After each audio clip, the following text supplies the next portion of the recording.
A Course in Miracles, Chapter 7, Section 10, The Confusion of Pain and Joy. The kingdom is the result of premises, just as this world is. You may have carried the ego's reasoning to its logical conclusion, which is total confusion about everything. If you really saw this result, you could not want it. The only reason you could possibly want any part of it is because you do not see the whole of it. You are willing to look at the ego's premises, but not at their logical outcome. Is it not possible that you have done the same thing with the premises of God? Your creations are the logical outcome of His premises. His thinking has established them for you. They are exactly where they belong. They belong in your mind as part of your identification with His, but your state of mind and your recognition of what is in it depend on what you believe about your mind. Whatever these beliefs may be, they are the premises that will determine what you accept into your mind.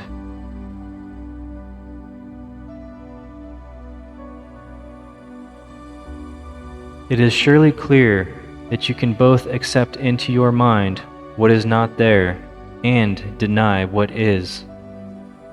Yet the function God Himself gave your mind through His, you may deny, but you cannot prevent. It is the logical outcome of what you are. The ability to see a logical outcome depends on the willingness to see it, but its truth has nothing to do with your willingness. Truth is God's will. Share His will, and you share what He knows. Deny His will as yours, and you are denying His kingdom and yours.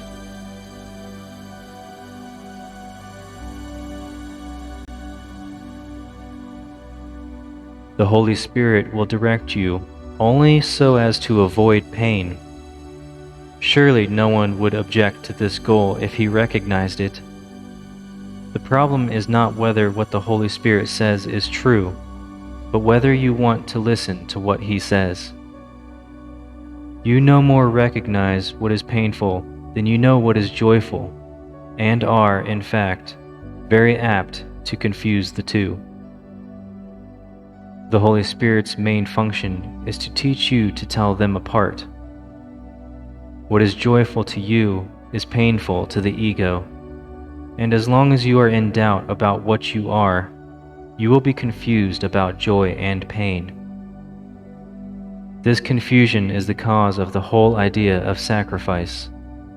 Obey the Holy Spirit, and you will be giving up the ego. But you will be sacrificing nothing. On the contrary, you will be gaining everything. If you believed this, there would be no conflict.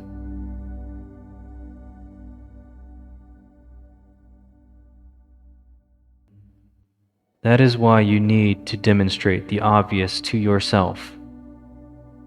It is not obvious to you. You believe that doing the opposite of God's will can be better for you. You also believe that it is possible to do the opposite of God's will. Therefore, you believe that an impossible choice is open to you, and one which is both fearful and desirable. Yet God wills. He does not wish. Your will is as powerful as His because it is His. The ego's wishes do not mean anything because the ego wishes for the impossible. You can wish for the impossible, but you can will only with God. This is the ego's weakness and your strength.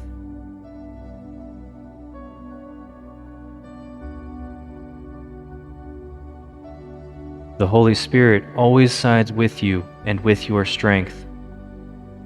As long as you avoid His guidance in any way, you want to be weak. Yet weakness is frightening. What else, then, can this decision mean except that you want to be fearful. The Holy Spirit never asks for sacrifice, but the ego always does.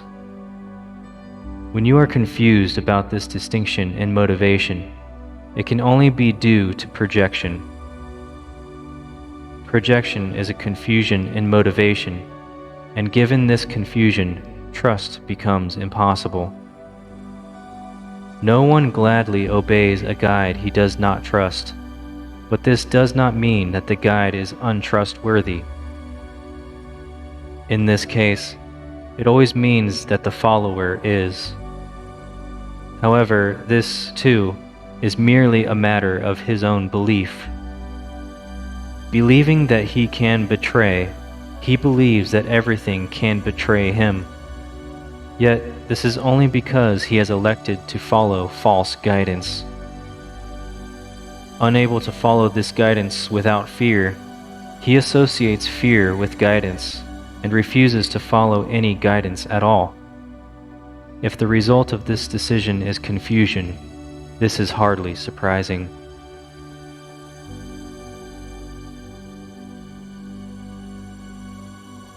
The Holy Spirit is perfectly trustworthy, as you are. God Himself trusts you, and therefore your trustworthiness is beyond question. It will always remain beyond question, however much you may question it. I said before that you are the will of God. His will is not an idle wish, and your identification with His will is not optional, since it is what you are.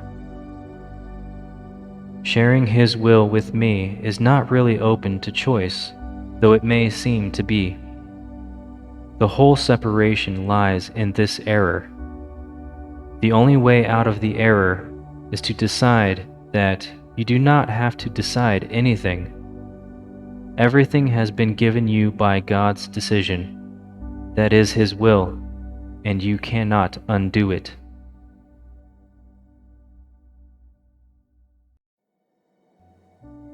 Even the relinquishment of your false decision-making prerogative, which the ego guards so jealously, is not accomplished by your wish. It was accomplished for you by the will of God, who has not left you comfortless.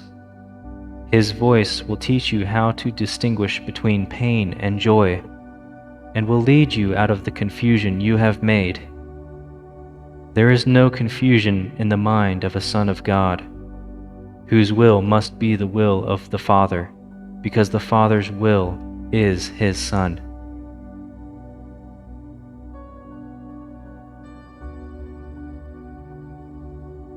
Miracles are in accord with the will of God, whose will you do not know because you are confused about what you will. This means that you are confused about what you are. If you are God's will and do not accept His will, you are denying joy. The miracle is therefore a lesson in what joy is. Being a lesson in sharing it is a lesson in love, which is joy. Every miracle is thus a lesson in truth, and by offering truth, you are learning the difference between pain and joy. This concludes Section 10.